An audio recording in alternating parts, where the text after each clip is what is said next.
मुख्यमंत्री नीतीश कुमार प्रगति यात्रा के क्रम में 11 जनवरी को दरभंगा आ रहे हैं। उनके आगमन से प्रस्थान तक के लिए हवाई व सड़क मार्ग से कार्यक्रम बनाया गया है। सीएम विशेष हेलीकॉप्टर से सिंगवाड़ा प्रखंड के भड़ाटी में बनाए गए हेलीपैड पर सुबह 10:40 पर पहुंचेंगे। उसके बाद 10:45 से 10:55 तक वृहद आश्रय स्थल का लोकार्पण कर वहां से सिमरी पंचायत के लिए रवाना होंगे। सीएम 11 बजे सिमरी के चंदसार पोखर पहुंचेंगे। यहां मत्स्य विपणन कीट तथा मत्स्य जीवी सहयोग समिति के सदस्यों से मुलाकात करेंगे। उसके बाद पंचायत सरकार भवन परिसर में 7 निश्चय संबंधी विभिन्न योजनाओं का अवलोकन एवं निरीक्षण करेंगे। वहीं 11:15 में वे मध्य विश्वविद्यालय सिमरी के लिए प्रस्थान करेंगे, जहां केजीबीवी के भवन का लोकार्पण कर पोषण वाटिका का निरीक्षण करेंगे। 11:25 पर सिमरी हाई स्कूल के लिए रवाना होंगे। 11:30 पर हाई स्कूल परिसर में विभागीय योजनाओं का रिमोट के माध्यम से शिलान्यास व उद्घाटन करेंगे। विभागों के स्टॉल का निरीक्षण, मनरेगा से निर्मित खेल मैदान का उद्घाटन करेंगे। वहीं जीविका दीदी, टोला सेवक, विकास मित्र आदि से मिलेंगे। मुख्यमंत्री दोपहर 12 बजे दरभंगा बस अड्डा को अंतर्राष्ट्रीय व अंतर्राज्यीय बस पड़ाव स्थल के रूप में विकसित करने के प्रस्ताव का निरीक्षण करेंगे। जिसके बाद 12:08 पर सीएम नीतीश कुमार हराही तालाब पहुंचेंगे, जहां तालाब सौंदर्यीकरण को लेकर बड़ा ऐलान करेंगे। वहीं 12:30 पर दोनार चौक पहुंचेंगे एवं दोनार गुमटी पर जाम की समस्या के समाधान का अवलोकन करेंगे। 12:40 पर कर्पूरी चौक जाम की समस्या का अवलोकन करेंगे।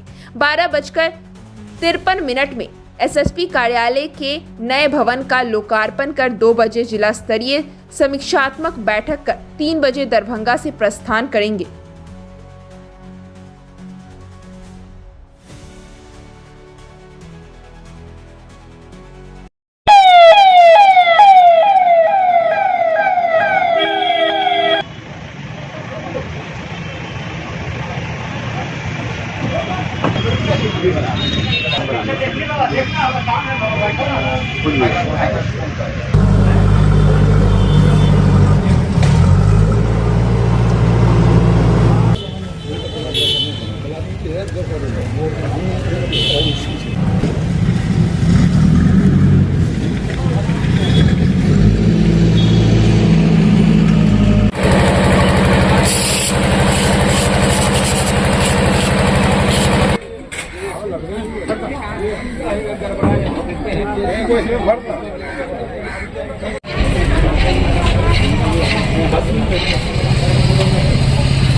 प्रगति यात्रा के क्रम में जिले में बहुत सारी जो विकास की योजनाएं हैं, इसका शिलान्यास और उद्घाटन समेकित रूप से किया जाना है और सभी प्रकार की जो तैयारी है तो कर रहे हैं। और मुख्य रूप से जो कार्यक्रम है जिले के विकास से संबंधित, जिले की प्रगति से संबंधित जो योजनाएं हैं उसका उद्घाटन, शिलान्यास, स्टॉल के माध्यम से जो विकास की रूपरेखा है, विभिन्न प्रकार की योजनाएं चल रही हैं जो लोगों के हित में है, उस सब को दिखाया जाएगा। और पंचायतों में भी जाकर के धरातल पे जो ग्रामीण क्षेत्र है उसमें भी जो विकास के काम हुए हैं बिहार सरकार की ओर से, उसको भी